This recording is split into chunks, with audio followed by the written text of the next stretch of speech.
sit right here. I'm coming up on it right now. This is like a 2014, 2014 Dodge Charger. I don't know what's under the hood. I guess the Charger can go either way. Between a Hemi and a 3.6. Alright, drum roll. Brrr, this is, whoa, a 3.6, guys. Okay. Now, it's in for no start. Spins over. It's not a no crank, guys. It's different between a no crank and a no start. This one's will not start. It spins over, they say. Okay, so I have the key here. I'm gonna go turn it over and see what happened. In fact, let's go do that now.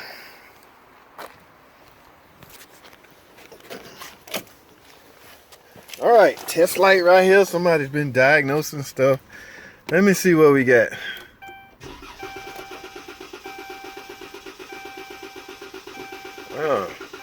All right, spins over. It's not catching.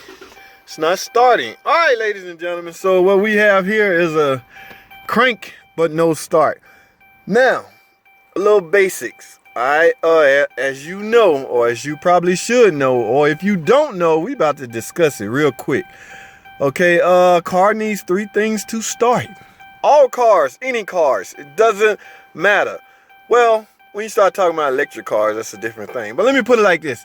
The gasoline combustion engine typically will need 3 things to start. That's what we have been trained for the last 2-3 decades.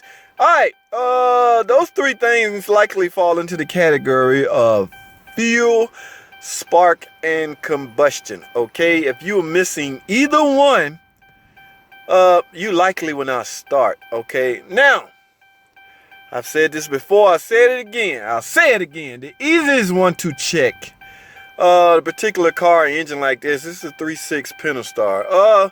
Easiest thing to check, guys, likely is the fuel. What you want to check for is loss of fuel, or what you want to simulate if you suspect loss of fuel is fuel. So you want to manually spray fuel into the intake. That's the job of the fuel system. The fuel pump runs when you turn the car on. The fuel pump likely will run to give you a 2-second prime. In fact, this particular car, let's be quiet for a second. There's ACC. Now, when you hit run, see, you should hear a bzzz for maybe 2 seconds. That is a pump prime. Okay. Fuel pressure is not likely going to set inside of a fuel rail for no more than 3 or 4 hours. So what most manufacturers would try to do will prime your car with fuel pressure so you will start quickly. Okay, a lot of people will complain about long crank time if that's not the case. So that feature been in place for a long time, guys. All right, so I didn't hear that. Bzzz. All right, so what I'm gonna do real quick is, guys, I know. I have to do this. I'm gonna take an ad break. We're gonna go outside and try to simulate the fuel pressure that we suspect is missing, guys. Remember, it takes 3 things to start. And like I said earlier, the easiest one to check or to simulate is fuel pressure. Okay, with the presence of fuel. I'm gonna try to simulate fuel pressure. All right, so let me go to a quick ad break. When I get back, we're gonna be outside checking some more things. Stay with me, guys. Don't go anywhere. I'll be right back. All right, guys, let's go outside. All right, we are at the car. Brothers Motors, they call me from time to time to come out and check things. Chrysler products, at least. Chrysler, Jeep, and Dodge. I think the mechanic is not here today, so I come out and troubleshoot every now and then. Let's get this air cleaner duct off so we can gain access to the throttle body, because what we want to do is spray some throttle body cleaner. Throttle body is flammable, so it will act as fuel. The same thing the injectors do. The injectors will simply spray in the form of a mist of fuel into the intake. Got to get the fuel into the intake in order for combustion to happen. All right, so I'm gonna open this. I'm gonna open this and spray some fuel down in here.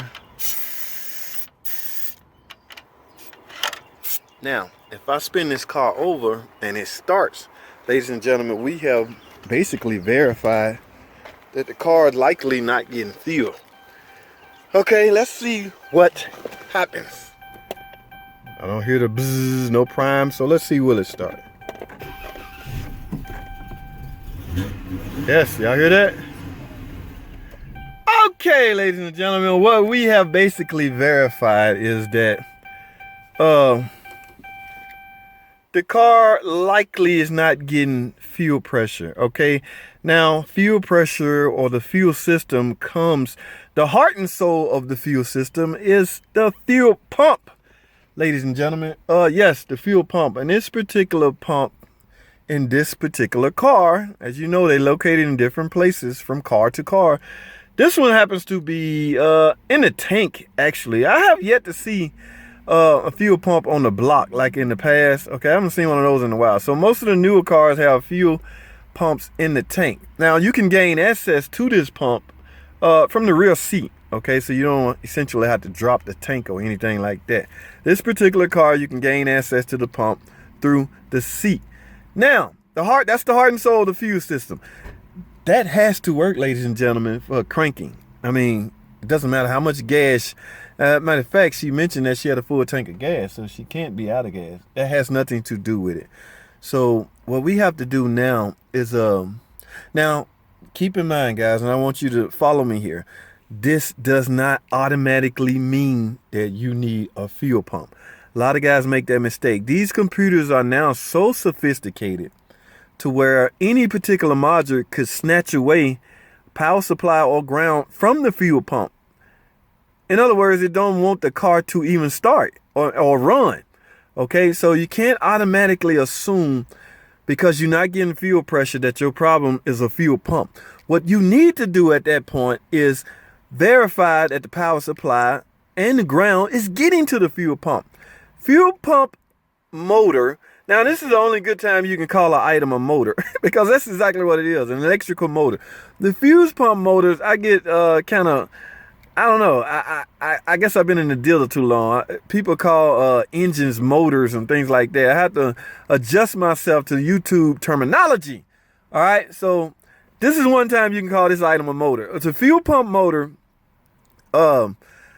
Has to have 12 volts of power supply and a ground in order to operate. So even if that pump is not running, if it's not getting power supply or ground, it doesn't matter. It's never going to run. It's not going to run anyway. So you can keep replacing that pump. I had one guy tow his car and he put 5 fuel pumps on it. Buddy, obviously fuel pump is not your problem. He neglected to check for power supply and ground. Whatever will make the item in question run has to be there. Doesn't matter how new the particular part is. In this case, the fuel pump. Okay, that's why I want you guys to be careful of, man. Don't just throw fuel pump in it. Check and make sure you have power supply and ground. Now, the particular scan tool I have a way to actuate the fuel pump system. Okay, I can make my scan tool tell the computer to turn the fuel pump on. That is when I go to the connector, fuel pump connector, and verify if I have power supply and ground. If I do, then yes, I can assume the fuel pump is my issue. If I have power supply and ground at the connector. Yes, the fuel, at that point, you have a so-called bad fuel pump. All right, and that's what we're about to do now, guys. Okay, so let me take another quick ad break. We're going to go to the rear. Now, if you don't have a scan tool that can do that, or if you don't have a scan tool, period, like I say, doing the 2-second prime, power supply and ground is going to the pump. So basically, you can turn the key on, rush back there and check power supply and ground. Your test light should light merely 2 seconds. That way you know you're getting power back there. Now, if that pump is not running, then yes, again, you can assume you have an internal open fuel pump. All right, let me go to a quick ad break. When I come back, we're going to go find out if that's our case, okay? I need to know these things. Stay with me. Don't go anywhere. All right, guys. We are in the rear seat. Now, like I said earlier, you can gain access to the fuel pump via the rear seat. In fact, just pull up on the seat and just move the seat out your way. Fuel pump, the actual fuel pump itself. Now guys, be wary of somebody telling you may need a fuel pump, because most of today's fuel pumps have the fuel filter built onto them. So it's highly unlikely a fuel filter is your problem, but it could be. But just so you know, the fuel filter is built onto the fuel pump. All right, where is my? It's hidden by a cover, by the way, rightfully so. Okay, this is fuel we're talking about. Let's remove this. Let's remove the whole thing. There you go. All right, here's the connector. Okay, the blue with the orange tracer is likely power supply. And the black with the orange tracer is likely ground. And the other three are merely fuel sending unit wires. Okay, keep in mind there's two pumps on this car, a primary and a secondary. All right, this is the one that's responsible for delivering the fuel pressure. A lot of people tend to do them both. Okay, it's up to you if you want to do them both. There's ways you can diagnose things and tell if one needed over the other. A lot of people just tend to believe if you're gonna do one, do them both, do them in pairs. Okay, that's all depend on you. But what we want to do, guys, is sometimes, guys, you can bang on these. Not the connector, you don't want to damage the connector, but the actual pump, and turn the key on, see if you hear the buzz. If you hear the buzz after that, then likely you know you got a shorted fuel pump. Okay, I want to unplug that so I can get it out of here. All right, let me plug this back in. All right, I'm gonna leave this right here. Y'all tell me if y'all hear a buzz. I'm finna go up front and turn the key on. All right, get ready to turn the key on. Y'all let me know if y'all hear a buzz. Here we go. Up. No buzz. All right, guys, I'm grabbing my test light now.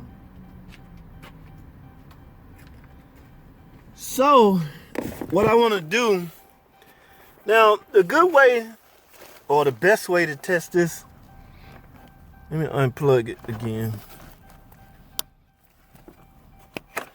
is grab your pen, some kind of electrical pen, because I wanted to stab. Y'all see how they put these side by side? That's, wow, that is crazy. Okay, I guess I'll do power supply. So what I'm gonna do is find a way to pry my test light into the blue and orange wire. I'm doing this for y'all's sake, guys. Like I say, in my scan 2, I can merely actuate the pump and tail and then do my testing, but I'm gonna go through the necessary procedure as if we have no scan 2, so y'all can see what I'm talking about, especially my subscribers. And if you're not a subscriber, please subscribe to the channel. All right, I would appreciate it. And give the video a thumbs up while you're at it. Now be careful trying to stab inside a connector like that. That's not the right way to do that, but we trying to get something done. Let me plug this right here. Find a way to pry this connector. All right, guys, so I have that pried. My test light just barely poking in the blue and orange wire, which is the power supply, and the other end to a ground. We're gonna go inside and we're gonna simulate starting. Remember, 2 seconds you should have a crank signal. All right, so as you can see, the key off, test light right there. I can't do them both, so what I'm gonna do is push to the run position. Y'all see if the light lights. It should light for 2 seconds. All right, here we go. And there you have it. That was more like 3 seconds. So it all depends. All right, so what that tells me, ladies and gentlemen, I am getting power supply to the fuel pump. Now the way to do ground is just the opposite. All right, or you could have simply found your pen and using your test light and stabbed into ground and then did it that way. But because they're too close to each other, you don't want to accidentally touch and spike or pop a fuse. So, but I'm highly suspected that ground is there. But guys, I want you to test it. All right, I'm not gonna test it. I need a helper, okay, to do it and show you. I can do it by myself off camera, but I want you all to do that. All right, take your other end of your test light. See if you can kill 2 birds in 1 stone this way. Safety pin, any kind of pin, anything that will conduct current, and put it right here on ground, and then do your test. And if that light lights, you know you're getting 12 volts and ground, the pump should be running. So in this case, I know I have 12 volts going to it, okay? And I'm just assuming I have ground. Don't you guys assume. You actually do the test. But they waiting on me now. They just text my phone. So I'm going to go up there and write up an estimate on a fuel pump, okay? As far as replacing this, guys, you need a... if you don't have the special tool to get it off, a chisel and a hammer will work, but it will be a little bit more difficult. I highly recommend you get the tool, okay? I'll put a link to my Amazon tool collection up here where you can get the fuel pump removal kit, all right? And it's a funny, tricky way that this system is rewired, all right? I can show y'all that also in another video, all right? So right now, I'm gonna end this video, guys. We did diagnosis on a no crank, a spin, but not a no crank. We did diagnosis on a no start. It spins over, but simply will not start. We performed the test and came to the conclusion via diagnostics that the fuel pump is internally open, okay? Because with 12 volts and ground going to it, it simply will not run, all right? So that leads us to believe the fuel pump is bad, as YouTube's terminology. So I'm gonna go write up an estimate, guys. And thanks y'all for watching, man. Thanks for following the diagnostic. Some of you may have learned some of you may have already knew this. At any rate, I appreciate you watching. I'll see y'all in the next video, man. Remember to give the video a thumbs up and subscribe to the channel if you're not already subscribed. I'll see y'all in the next video.